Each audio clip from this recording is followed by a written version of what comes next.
All right, welcome back to Pharmacist on Call. Your host, Dr. Sean Pruitt, Community Pharmacist of the World. So we're going to get back into our discussion. Before I do that, I did want to acknowledge, as my mother mentioned, Councilman Kwame Leo Lillard, who passed away last year as well. So a tremendous mentor to me when I first moved back to Nashville during my undergrad days. Worked with him heavily on the African Street Festival and with doing Kwanzaa celebrations here, and even went to a city council committee meetings with him. Very involved with this brother. We're talking about a civil rights figure. You're talking about the civil rights figure in the Nashville community, a true champion for justice. It was Kwame Leo Lillard. So I want to extend my condolences to his family, especially his wife and his daughter, on the passing of former councilman Kwame Leo Lillard. Man, just a true giant in Nashville, Tennessee, and benefited the city. Not just civil rights for us, but he was just a great man. Okay, so we're going to finish our discussion about vitamin D. And I forgot where I left off. I think I said that we were talking about how it comes into the body.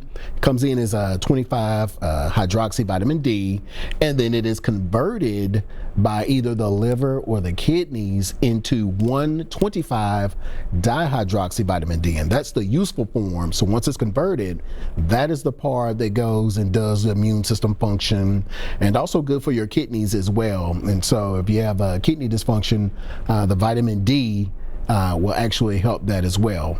But kidney dysfunction can also, disturb its conversion into 125. So kind of a weird dynamic there.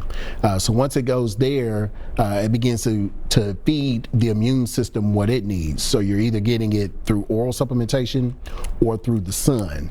Vitamin D, helpful in getting the body's antibody response stimulated. And so you think about the current pandemic and why people have been so successful at getting better, why this thing works so well. It's vitamin D, because it kickstarts the immune system to make antibodies. Remember, antibodies are your body's immune defenses against pretty much everything.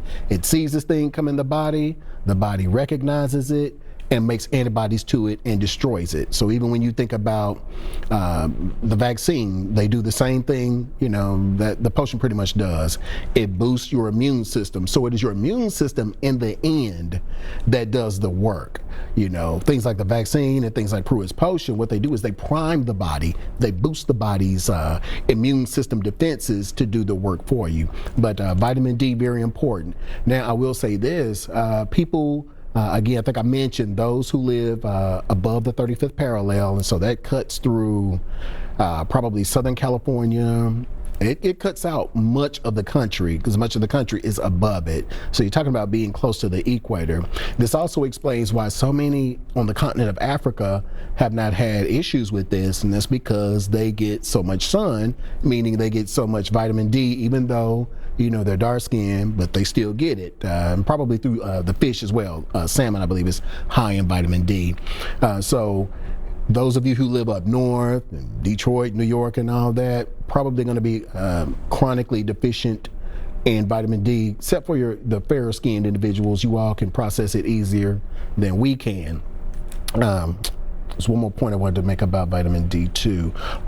So things that one thing that can decrease, so you can take as much vitamin D as you want, but if you have a diet high in high fructose corn syrup, it's going to negate the vitamin D. So for those of you who are trying to keep your immune system strong and you're supplementing with vitamin D, hey, you're going to have to cut the sugar out, especially the processed sugar. Now, if you get it from fruit and all that, that's fine. Those sugars are okay. But it's that high fructose corn syrup that's going to inactivate the 125 dihydroxy vitamin D, which is a good vitamin D that we want. So don't be counterproductive. Keep your immune system strong. Looks like we got another call here. Lucy, welcome to Pharmacist on Call. How may I help you? Hello? Yes, ma'am. Welcome to Pharmacist on Call. Can you hear me? I can hear you. Can you hear me? Yeah, Dr. Pruitt. It didn't sound the same. How are you doing? I'm pretty good. How about yourself? Fine, thank you. I heard Miss Selma call in tonight. Yes, ma'am. I've got a question about the new COVID virus, if you can take a minute to explain kind of like why that's so different, the receptors and whatnot. Okay. And can you go over the ACE receptors? Is that what it is in our different parts of our bodies that this COVID works with? Yeah, ACE2. Mm-hmm. Okay. And I want to say this. You did some shout-outs in the beginning of the show, but I want to give a shout-out to Kwame's family that passed away. Mm-hmm. He was a guy that made his mark here on Nashville. I had the honor of meeting his daughter, Miss W, here a couple of years ago in a Goodwill lobby, and we had a long discussion. And she told me a story about Kwame Lillard, or her dad, in I got COVID burn. I can't remember his name. He just passed away. Congressman Lewis.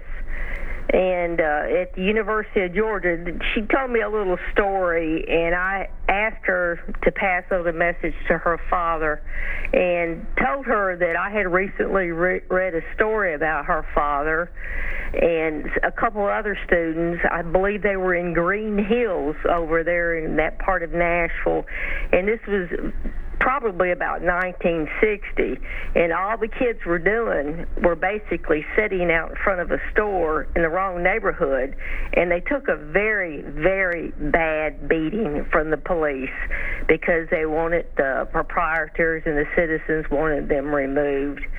So when you look at 60 years ago, I know I'm an old heifer, but, that's not that long ago relative to a lot of us still living and still remembering a lot of those stories.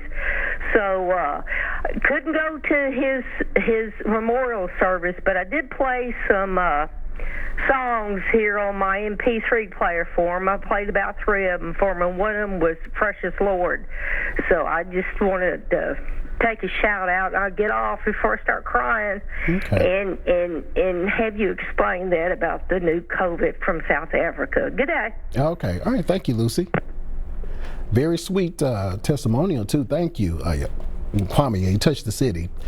So what Lucy was asking about is the new variant, and so you probably heard me talk about the strain D614G back in July or August. Well, there is now a new variant that has come out of the UK, and I believe it's touched down here, and that is B117. And so the difference in between it and the first coronavirus we got roughly a year ago is that, as she said, the mutations in the coronavirus occur in the spikes in the serine proteins. So if you think about the coronavirus, this is the body of the virus, and these are the spikes that once they attach to your body, that's where it gets into your cells through these S proteins. So these things begin to mutate and they change and they look different. That affects the infectivity of the virus. So she mentioned the ACE2 receptors. The ACE2 receptors are where the coronavirus attaches to our human body, or to our cells, and gets into the body. So the vaccine and things like Pruitt's potion, what they do is they block that entry into the cell, and basically the virus just dies off. It's killed off or dies. So in mutations, these things begin to change. And that's what happening with this one. So the first coronavirus that we had, you may have had only 1, 3, and 5 that were active, and these two, if they touched you, you didn't get the virus because they were inactive. So this new coronavirus strain, B117, has 70% more infectivity, and so now you may have 1, 3, 4, 5 that are active, and so that increases its ability to affect different cells. Now with the new strains, they're different from the first one, because the first one, the only place that they would attach was that ACE2 receptor. But now these new strains of coronavirus, no matter what type of cell they touch or where they touch in the body, it's going to get into it. And so that's why the vaccine and other things target those S proteins and neutralize those, thereby taking the coronavirus's ability away to infect cells. All right, so, but that's a very good point, Lucy. I know a lot of people have questions. They hear questions about mutant strains and all that. And so the issue is that, look, if you had this thing Previously, you probably had D614G or one of the other variants. This means you can still get coronavirus again, and if you had it light, then you may have it heavy this time because you're getting infected by a different strain, and so your body has not made antibodies to it. And that's the good point about antibodies. It may remember, one of the other strains, but if it's a totally new strain and there's a drastic change in the S proteins, the antibody response is going to be like you did when you first got it. All right, so the mutations, they are a very serious thing. In fact, UK was just placed on lockdown again about 2 days ago by Boris Johnson's president over there. And so you can expect that this thing is going to spread even more. Now, I'm not sure if because it's spreading more means that there are going to be more deaths, but you got to take something into consideration, comorbidities. And so if you had one round of the coronavirus and you had comorbidities like diabetes and hypertension, and it caused heart damage, and you're one of those long haulers that are still having symptoms months later, a new strain could probably really be detrimental and do even more damage because your body's not prepared for it. So again, guys, mask wearing, hand washing, priming your immune system with something like this so that your antibody response can be as strong as possible, so that your interferon, there's been big news about interferon in the news lately. Interferon is a protein, and it's kind of like the Paul Revere of our immune system. It's the one that says the British are coming once it sees the coronavirus, and then the immune system hears that and then begins to churning out an immune response. So you want to kick your interferon up, this stuff right here. Now, what the research shows is that the people who probably did not do so well with coronavirus is because they had either no interferon response or delayed. And that's because if you're dependent on this thing to churn in when the coronavirus first gets there, and it doesn't respond, the coronavirus can get in, infect cells, replicate, and do all kinds of damage. So interferon is very important. It looks like we're up on another break, so you guys stay right there. We'll be right back.